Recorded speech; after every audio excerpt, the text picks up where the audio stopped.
I'm here with James Graham, author of Quakeon blog, which was named Best Liberal Democrat Blog of the Year yesterday. So James, how do you feel the morning after the night before?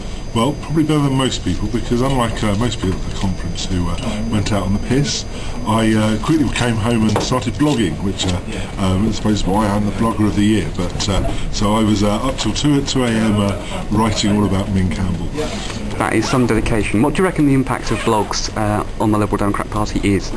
Well, I think they don't get mass readership in the way that I think perhaps the media perception is, but what I think they do get is they get highly read by both journalists and by people in the party itself.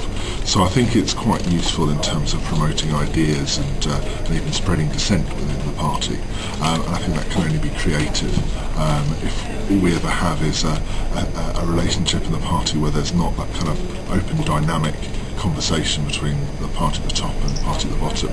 I think will always be quite a stale relationship. So blogging's actually opened that whole thing out without having to go through disagreements on conference laws and amendments to this or that in order to get the party's voice heard.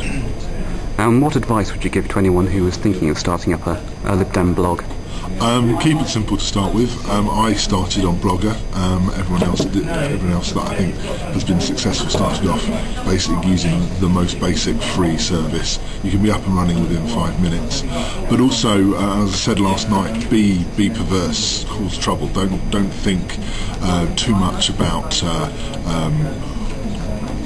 that you must be always pushing the party line and being loyal and saying the right things. That isn't to say you should just be gratuitous. I always try not to be gratuitous, except for when I intentionally try to be gratuitous.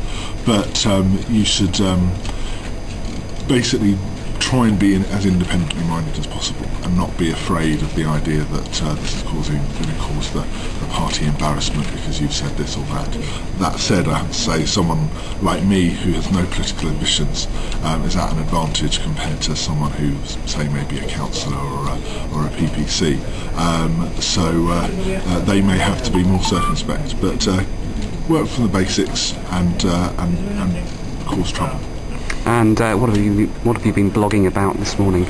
Actually, this morning I've been just trying to get on the internet and trying to get it working. And having done that, I've actually been putting doing work and putting videos up on YouTube, which is unlockdemocracy.org.uk, which you can see all those wonderful videos of people around the conference today.